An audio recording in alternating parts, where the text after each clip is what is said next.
네, 안녕하세요. 반갑습니다. 네, 저는 미국 버지니아주 페어팩스에 있는 워싱턴 한인 장로교회에서 목회를 하고 있는 박성일 목사입니다. 이렇게 귀한 자리에 세워주셔서 감사를 드립니다. 오늘 우리 함께 읽으신 말씀 시편 139편 7절에서 10절 말씀을 가지고 거기도 계시는 하나님이라는 제목으로 말씀을 함께 나누도록 하겠습니다. 우리 오늘 본문의 말씀은 다윗의 시죠. 다윗은 우리가 익히 아는 대로 이스라엘의 위대한 왕이었고 또 시편에 있는 많은 말씀들, 시편의 찬양들을 기록한 그런 사람이었죠. 오늘 본문의 말씀 보게 되면 내가 주의 영을 따라 어디로 가며 주의 앞에서 어디로 피하리까. 내가 주의 영을 떠날 수 없고 내가 주를 피할 수가 없습니다 라는 그러한 고백이죠. 내가 하늘에 올라갈지라도 거기 계시며. 자, 다윗은 어떤 사람이었습니까? 다윗은 하늘에 올라간 사람이었다. 무슨 말입니까? 영적으로 다윗은 하나님의 임재 앞에서 찬양하고 하나님의 영광을 바라보았던 사람이다라고 하는 것이죠. 시편에 보게 되면은 수많은 다윗의 시들이 있습니다. 다윗이 시를 많이 썼어요. 혹시 여러분 시를 쓴 적 있습니까? 인생에 대해서 여러 가지 사랑에 대해서 시를 쓸 수 있겠죠. 자, 그런데 특별히 다윗은 하나님에 대한 시를 많이 썼어요.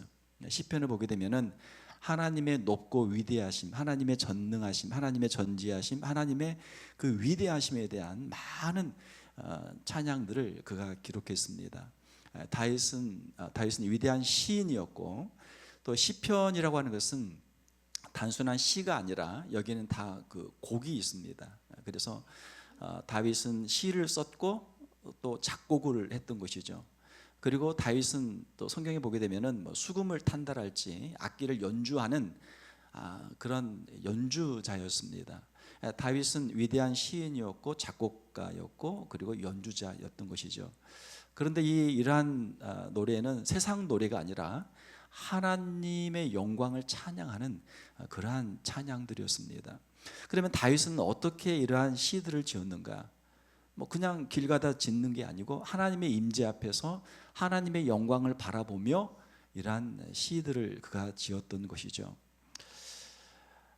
또한 우리가 역대상에 보게 되면은 다윗은 하나님 앞에서 하나님의 성전을 건축하고자 하는 간절한 마음이 있었어요. 그런데 하나님께서 그에게 성전 건축은 허락하지 않으셨죠. 그가 피를 많이 흘렸기 때문에 성전 건축은 허락하지 않으셨습니다. 자, 그러나 하나님께서는 다윗에게 성전의 설계도를 보여주셨어요. 영감 중에 성전의 설계도를 보여주셨고 다윗은 그것을 가지고 나중에 자기 아들 솔로몬에게 어떻게 성전을 건축할지에 대한 그런 것을 다 설계도를 그가 보여주었던 것이죠. 다윗의 그 일생 가운데 하나님의 영광의 임재 앞에 선 그런 경험들이 다윗에게는 많이 있었어요. 사랑하는 성도 여러분, 우리의 일생 가운데도 하나님의 영광의 임재 앞에 설 수 있는 저와 여러분들이 되시기를 주님의 이름으로 축원합니다. 언제 우리가 하나님의 영광 앞에 서게 됩니까? 우리가 찬양할 때. 하나님은 찬양 중에 계시는 분이시죠. 오늘 우리 보니까 찬양을 아주 열심히 잘 하시는데 우리가 교회에서만 찬양하는 것이 아니라 우리의 가정에서나 직장에서나 우리의 삶 속에서 하나님을 늘 찾고 하나님께 찬양할 수 있는 우리 성도들이 되시기를 주님의 이름으로 축원합니다. 자, 다윗이 하늘에 영적으로 하늘에 올라갔더니 거기에는 하나님이 계시죠. 하나님의 영광의 보좌가 있죠. 내가 하늘에 올라갈 때 거기에 주님이 계셨습니다. 또한 내가 수월에 내 자리를 펼지라도 거기 계시니이다. 수월은 어디입니까? 수월은 죽은 사람들이 가는 장소예요. 수월이라고 하는 것은 여기에서 표현은 인생의 고난과 역경 가운데 이제 내가 죽었구나, 이제 내가 더 이상 살 소망이 없구나 라고 하는 자리가 바로 수월이라고 하는 것입니다. 그러니까 다윗의 일생을 보게 되면 파란만장한 일생을 살았죠. 가장 먼저 등장하는 다윗의 모습을 보게 되면 그는 목동으로 나오죠. 들에서 양을 치는 목동. 그리고 그 다음에 골리앗을 이기는 소년 다윗, 영웅의 탄생이죠. 영웅이 되죠. 위대한 장군이 되죠. 또 사울 왕에게 사랑을 받고 그의 사위가 되죠. 그러나 또 사울 왕에게 시기와 질투를 받게 되고 도망자가 되죠. 도망자가 돼서 거의 한 10년여의 시간을 이제 도망을 다니죠. 도망을 다녀요. 도망을 다니는데 광야에 가서 굴 속에 갑니다. 제가 몇 년 전에 이제 이스라엘에 다녀온 적이 있는데 거기에 광야를 가게 되면 정말 삭막해요. 삭막해요. 여러분들 또 혹시 기회가 되시면 한번 이제 전쟁이 끝나고 나중에 기회가 되시면 한번 이스라엘에 한번 가보시면 좋을 것 같아요. 그 갔다 오시면 이제 성경을 읽을 때 성경이 좀 더 이렇게 입체적으로 읽혀지거든요. 자, 광야를 가게 되면 정말 돌밖에 없고 황량합니다. 그 굴 속에서 얼마나 참 비참합니까? 왕의 사위로서 왕궁에서 정말 호의호식하며 살 수 있는 위대한 장군으로 살았던 사람이 도망자가 돼서 빈들을 도망다니는 참 비참한 신세죠. 그것도 10년이라는 긴 시간입니다. 나중에 보게 되면 그가 도망을 어디까지 갑니까? 블레셋까지 가요. 블레셋은 누굽니까? 이스라엘의 원수죠. 다윗의 원수죠. 할 수 없이 사울을 피해서 적국의 망명까지 가는 그런 다윗의 모습도 보게 됩니다. 인생을 살면서 참 힘들고 어려운 그런 자리, 정말 이제는 내가 죽는가? 라고 고민할 수밖에 없는 자리까지 가는 다윗의 모습들을 보게 되죠. 자, 그 자리에서도 다윗은 하나님을 만났어요. 수월에 내 자리를 펼지라도 거기 계시니이다. 내가 이제 죽었구나 라고 했는데 가서 보니까 거기에 하나님이 계시는 거예요. 할렐루야. 우리 인생에도 뜻하지 않은 참 이 수월의 자리가 있죠. 때로는 우리의 질병, 갑자기 찾아온 질병으로 이제 내가 죽나? 사람들이 이렇게 죽나? 그런 이제 생각을 할 때도 있죠. 때로는 사업을 하다 사업이 갑자기 어려워지고 여러 가지 재정적인 문제가 와가지고 이러다 큰일 나는 거 아닌가? 이거 빚을 다 어떻게 갚나? 정말 큰일 났다. 내가 이렇게 사업이 안 돼가지고 과연 내가 살 수 있을까? 인생에 여러 가지 수많은 어려움들이 찾아오죠. 자, 다윗을 보게 되면은 그가 자신의 잘못이 없이 사울 왕의 시기와 질투로 도망자의 신세가 되기도 했고, 또 그가 왕에 있을 때 보게 되면 또 그가 하나님 앞에 범죄를 하게 되죠. 다윗은 의인이었고 가장 위대한 성군이었지만 우리가 성경을 보게 되면 다윗에게도 연약한 인간의 모습들을 발견하게 됩니다. 우리 인간은 인간이에요. 사람은 사람이라는 거예요. 우리는 신이 아니잖아요. 그렇기 때문에 어떤 사람을 우리가 너무 믿거나 너무 신뢰할 필요도 없고 그렇게 할 수도 없는 거죠. 왜? 그 사람도 연약한 부분이 분명히 있기 때문에 그런 것이죠. 자, 다윗이 하나님 앞에 범죄를 하게 됩니다. 바세바와 범죄를 하게 되죠. 자, 그러면 어떻게 됩니까? 시편 51편에 있는 것처럼 주의 영을 내게서 거두지 마옵소서. 지금까지는 하나님의 성령의 인도하심 가운데서 계속해서 함께 동행하며 하나님의 영광을 찬양하며 참 그런 삶을 살았는데, 거룩한 삶을 살았는데 자신의 욕망으로 눈이 가려워지고 영적인 눈이 가려워지고 범죄하게 되고 하나님의 징계를 받게 되는 다윗의 모습이 성경에 기록이 되어 있습니다. 다윗은 그 자리가 영적인 수월의 자리죠. 하나님과의 관계가 단절되는 것처럼 느껴지는 그 자리, 주의 성령을 내게서 거두지 마옵소서. 하나님의 참 성령께서 마치 함께 계시지 않는 것 같은 그런 자리죠. 우리가 성경을 보게 되면 성경을 이제 두 가지 방법으로 우리가 볼 수 있는데, 하나는 율법적으로 성경을 볼 수 있고 하나는 복음적으로 성경을 볼 수 있습니다. 율법적으로 본다는 것은 하나님께서 주신 말씀들을 가지고 내가 이것도 지키고 이것도 지키고 내가 지키고 내가 다 지켰습니다. 자, 그래서 나는 하나님께 상을 받을 자격이 있습니다. 이렇게 자기를 주장하게 되면 이것은 율법적인 그런 신앙생활이 되는 거죠. 유대교가 그렇단 말이에요. 유대교가. 자, 그러나 성경은 우리에게 율법을 이렇게 가르치는 것이 아니라 우리에게 복음을, 예수 그리스도를 통한 복음을 우리에게 가르치는 줄로 믿습니다. 복음은 무엇입니까? 로마서에 있는 것처럼 우리 모든 사람이 죄인이고 하나님께서 우리에게 예수 그리스도를 보내주시고 예수 그리스도를 믿을 때 우리가 죄 사함을 받고 하나님의 자녀가 되는 줄로 믿습니다. 이것이 복음이죠. 이것이 복음이요. 성경에서 말하는 인간은 누군가? 인간은 하나님 앞에서 죄인이다.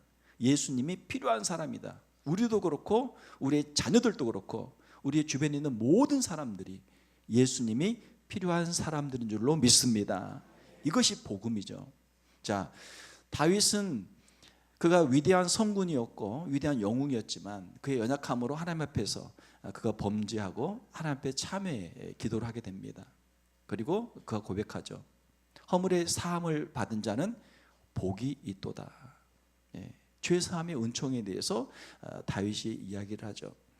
자, 스올의 자리, 그 도망자의 자리에서도 하나님의 도우심을 체험했고 자신의 범죄로 연약한 자리에서도 하나님의 자비와 긍휼을 체험한 그런 고백이 시편에 있는 것들을 보게 됩니다. 사랑하는 성도 여러분, 하나님은 영광의 자리에만 계시는 것이 아니고 우리의 고난의 자리에도 함께 하시는 분이신 줄로 믿습니다. 하나님은 하늘에도 계시고 스올의 자리에도 계신다. 이 다윗의 고백이죠. 힘들고 어려울 때 때로는 그런 질문을 하게 됩니다. 야, 내가 이렇게 힘들고 어려운데, 내가 억울한 일을 당하는데, 아니면 내가 잘못해서 이렇게 실패했는데 과연 하나님이 여기에도 계실까?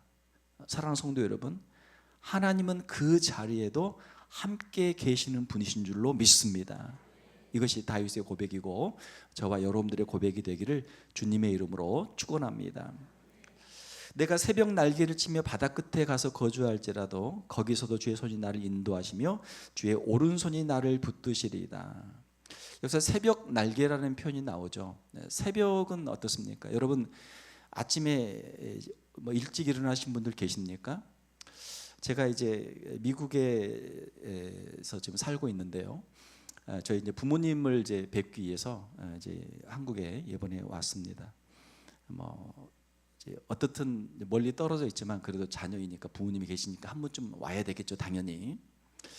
저희 부모님 댁을 이제 방문했는데 저희 부모님이 부지런하세요. 저희 부모님의 일과를 보니까 아침 5시 반 기상, 5시 반에 새벽 예배를 집에서 두 분이 드리시는데 제가 오니까 저를 이제 깨워가지고 3명이서 같이 새벽 예배를 드리시고 예배가 끝나면 바로 밖으로 나가셔가지고 이제 운동을 하세요. 밖에 공원이나 이런 이제 그 산책로가 있는데 거기를 한 1시간 정도 이렇게 도세요. 그래서 이제 다른 때는 이제 낮에도 가지만 지금 여름이니까 너무 더우니까 해 뜨기 전에 가신다고 새벽에 일찍 나가세요. 그러면은 5시 반에 새벽 예배 드리고 이제 6시 되기 전에 캄캄할 때 밖으로 나간단 말이에요. 그러면은 아이고 아버지 어머니 천천히 가세요. 넘어져요. 저는 뒤로 따라가는데 이제 쭉 한 바퀴 돌다 보면 이제 금방 이제 해가 떠오죠. 해가 뜨는 것을 보면서 이제 집으로 다시 돌아와서 이제 아침 먹고 나면 하루 일과 끝. 저희 부모님이 지금 연세가 이제 70, 86세 뭐 이렇게 되시니까 뭐 다른 거 할 게 없어요. 이분들의 일과는 아침에 새벽 예배 드리고 아침 운동하면 아침 식사하면 하루 일과 끝이에요. 나머지는 그냥 알아서 편하게 쉬시든지 뭐 볼일 보든지 있으면 하고 없으면 말고 그렇게 하시는 거예요. 중요한 일과가 새벽 예배와 아침 운동이에요. 자, 새벽에 보면은 나갈 때는 캄캄한데 들어올 때는 환해요. 새벽에 해가 뜨기 전에는 캄캄하죠. 그러나 뜰 때는 금방 뜬단 말이에요. 이게 새벽이에요. 자, 여기서 새벽 날개라고 하는 것은 하나의 어떤 시적인 표현인데 새벽이 빨리 금방 동이 트면서 이 새벽이 금방 온 천지를 휘감는 그러한 모습을 여기에서 보여주는 거죠. 날개는 이제 새의 날개지 않습니까? 새가 빨리 날아가죠. 멀리 날아가죠. 그래서 새벽 날개라는 것은 시적인 표현으로 새벽이 얼마나 빨리 오는가, 얼마나 빨리 가는가라는 그런 표현입니다. 자, 내가 새벽 날개를 치며 이런 빠른 속도를 가지고 날개를 치며 바다 끝에 가서 거주할지라도, 바다 끝은 어디입니까? 지금은 우리가 이제 이런 이 우주도 우리가 탐사하고 우리 지구를 알고 있고 뭐 구글 맵이나 이런 거 몇 바퀴 돌려보면은 한국에서 용인에서 뭐 서울뿐만이 아니라 한 바퀴 돌리면 일본도 가고 또 이쪽으로 돌리면 중국도 가고 이쪽으로 돌리면 미국도 가고 뺑뺑뺑 돌리면 유럽이든 뭐 남미든 아프리카든 어디든지 우리가 볼 수 있죠. 자, 옛날에는 그 사람들의 세계 속에서는 바다 끝이 자기들이 알고 있는 가장 먼 장소예요. 바다 끝. 사람이 자기들이 알고 있는 그 세계 끝이 바다 끝이에요. 그래서 새벽 날개를 치며 바다 끝에 가서 거주할지라도 거기서도 주의 손이 나를 인도하시며 주의 오른손이 나를 붙드시리이다. 바다 끝이라고 하는 것은 긍정적으로 보게 되면은 우리가 알고 있는 세계의 마지막 끝자 가장자리고, 이걸 좀 부정적으로 보게 되면은 우리가 알지 못하는 미지의 세계. 지금 여기는 우리가 잘 알죠. 그러나 바다 끝에 대해서 아는 사람은 별로 없단 말이에요. 거기 뭐 누가 있긴 있다고 하는데, 거기 누가 살긴 산다고 하는데, 거기는 그 사람들은 어떻게 살지, 거기서는 어떻게 먹고 살지, 어떻게 뭐 하고 살지 잘 모르는 그런 장소가 바다 끝이에요. 내가 바다 끝에 가서 거주할지라도 주님이 나를 인도하시고 붙들어 주십니다. 이것이 다윗의 고백입니다. 저도 이제 지금 미국에서 살고 있는데, 제가 이제 29년 전에, 거의 이제 30년 전이죠. 96년에 저하고 제 아내하고 막 100일 된 제 딸 아이하고 이제 미국을 제가 갔어요. 공부하기 위해서, 유학을 가기 위해서 갔습니다. 갈 때 이제 가진 것이 별로 없으니까 그냥 가방 2개 하고, 저는 가방 2개 들고, 제 아내는 100일 된 제 딸아이를 안고, 그렇게 3명이서 이제 비행기를 타게 됐습니다. 공부하러 가는데, 야, 과연 이 학비나 생활비를 어떻게 감당할 수 있을까 걱정이 되는 거예요. 뭐 돈이 별로 없으니까. 제 수중에 있었던 것은 한 2달치 이제 생활비였습니다. 그래서 야, 과연 6개월이나 버틸 수 있을까? 어떻게 해야 거기서 살 수 있을까? 걱정이 많았어요. 그래서 제 마음속에 이제 제 아내하고 이야기하기를, 여보, 하나님께서 도와주시면 거기서 어떻게든 살고, 만약 우리가 더 이상 할 게 없으면 우리가 준비한 것, 할 수 있는 것 최선을 다해서 하고, 그냥 끝나면 뭐 6개월이라도 해서 다시 돌아오면 된다. 일단 가보자. 그런 마음으로 가게 됐습니다. 자, 그런데 지금 29년이 지났는데 지금까지 미국에서 잘 살고 있다. 하나님의 은혜로. 제가 갈 때 아는 사람이 아무도 없었어요. 아무도 없어요. 공항에 누군가 마중 나와야 되는데 제가 아는 사람이 없으니까 제가 아는 사람을 통해서 그 아는 사람의 아는 사람 몇 다리를 건너가지고, 그 사람이 이제 시카고 오해 공항에서 나와가지고 라이드를 해가지고 제 조그마한 아파트도 구해주고, 그렇게 해가지고 이제 유학 생활을 시작을 했습니다. 지금 제가 목회하고 있는 이제 버지니아라고 하는 것은 미국 동부 지역에 있는데요. 제가 이제 미국에 갈 때는 버지니아가 어디에 있는지도 몰랐어요. 미국의 주가 50개가 있거든요. 여러분 미국의 주 50개 다 아십니까? 잘 모르죠. 우리 한국 사람이 뭐 미국의 주에 대해서 얼마나 알겠습니까? 뭐 알아봐야 뭐 뉴욕이나 뭐 LA나 시카고 뭐 그 정도 알고 간단 말이에요. 저도 그렇게 알고 갔는데, 하나님께서 인도를 해주셔서 이제 버지니아에 가서 지금 17년째 이제 목회를 하고 있습니다. 한 순간순간이 내가 모르는 장소로, 모르는 곳으로 가게 되고, 모르는 사람들을 만나게 되고, 자, 그렇지만 하나님께서 걸음걸음을 인도해 주셔서 하나님의 도우심으로 이 자리까지 온 줄 믿습니다. 우리가 인생을 살다 보면은 우리가 미지의 세계로 갈 때가 있습니다. 특별히 우리의 인생의 미래라고 하는 것, 오늘은 우리가 대충 알죠. 그러나 내일은 희미하게 알고, 그 다음에 한 달 후, 내년, 10년, 20년, 30년 후에는 우리가 갈수록 더 희미해진단 말이에요. 모른단 말이에요. 과연 어떻게 될까? 내 인생이 과연 어떻게 될까? 특별히 젊은 청년들은 진로에 대한 고민들이 더 많잖아요. 뭐 공부를, 전공을 어떤 걸 해야 되나, 어떤 직장을 해야 되나, 누구를 만나야 되나, 결혼을 어떻게 해야 되나, 뭐 인생의 진로에 대한 고민들이 많잖아요. 자, 사랑하는 성도 여러분, 우리는 미래를 모르지만 하나님은 우리의 미래를 알고 계시는 줄로 믿습니다. 하나님은 전지전능하시고 하나님은 우주에 편재하시고 하나님은 공간뿐만이 아니라 시간을 초월하셔서 우리의 과거와 현재와 미래도 하나님의 손 안에 있는 줄로 믿습니다. 우리는 모르지만 하나님은 우리의 미래를 알고 계신단 말이에요. 자, 그러면 우리의 미래는 어떻게 되는가? 우리의 미래에 우리가 그 시간에 그곳에 가보면 거기에도 하나님이 계시는 줄로 믿습니다. 자, 그러니까 우리가 너무 크게 걱정할 필요가 없어요. 우리는 모르는 것에 대해서 두렵고 미래에 대해서 걱정이 많아요. 염려가 많아요. 자, 그러나 우리가 아는 것 한 가지 확실한 것은 하나님께서 거기에도 계시는 줄 믿습니다. 그러니까 너무 걱정할 필요가 없는 거예요. 우리가 하나님을 신뢰하고 믿음으로 걸음걸음 한 걸음 한 걸음 나아가면 하나님께서 우리의 걸음걸음을 인도해 주시고 또 동행해 주시고 또 우리를 지키시고 보호해 주시는 줄로 믿습니다. 오늘 말씀이 그 말씀이에요. 어디에나 계시는 하나님, 무소부지하신 하나님, 인생의 고난 중에 우리와 함께 하신 하나님, 나와 동행하시며 나를 인도하시고 나를 보호하신 하나님, 그 하나님이 다윗이 고백한 하나님이고 우리가 고백하고 우리가 예배하는 하나님이신 줄로 믿습니다. 우리의 삶이 때로는 길을 잃은 것처럼 막막하게 느껴질 때가 있습니다. 어떤 결정을 내려야 할지 혼란스러울 때도 있어요.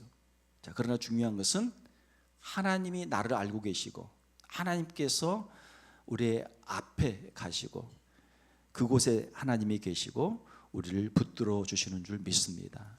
광야 같은 인생길에서 우리가 홀로 가는 것이 아니고 하나님이 우리와 함께 계신다라고 해서 늘 우리가 신뢰하고 믿음으로 담대하게 인생의 길을 걸어가는 저와 여러분들이 다 되시기를 주님의 이름으로 축원합니다. 함께 기도하겠습니다. 하나님 아버지 감사합니다. 이 시간 다윗의 신앙 고백을 우리가 함께 읽었습니다. 내가 하늘에 올라갈지라도 거기 계시며 스올에 내 자리를 펼지라도 거기 계시며 내가 바다 끝에 가서 거할지라도 주님이 거기 계신 것을 고백할 수 있는 우리 귀한 성도들 되게 하여 주시옵소서. 영광의 자리에 서게 되면 그 자리에서 하나님께 영광을 돌리게 하시고 고난의 자리에 서게 하면 그 자리에서 하나님의 뜻을 찾게 하시고 우리가 외로운 자리에 고독의 자리에 섰을 때 하나님을 찾게 하시고 하나님께 엎드려 기도할 수 있는 우리 귀한 성도들 되게 하여 주시옵소서. 하나님께서 우리를 위해서 예비하신 우리의 미래의 길, 우리가 알지 못하는 길, 그 길을 담대하게 믿음으로 걷게 하시고 그곳에서 하나님을 만나고 하나님의 도우심을 체험하는 우리 귀한 성도들 다 되게 하여 주시옵소서. 거룩하신 우리 주 예수님의 이름으로 기도하옵나이다. 아멘. 지금은 우리 주 예수 그리스도의 은혜와 하나님 아버지의 끝없는 사랑하심과 성령님의 감화감동 역사하심이 수월 그곳에서도 계셔서 언제나 우리와 함께 하신 하나님이 나의 아버지 되심을 다시 깨달아 바보같이 절망하며 낭망하며 서러워하는 모든 자리에서 벗어나 아버지의 사랑 속에 능력의 삶을 살기를 소망하는 이 자리에 모여있는 모든 성도들 머리 위에 지금으로부터 영원토록 함께 하시기를 간절히 축원하옵나이다.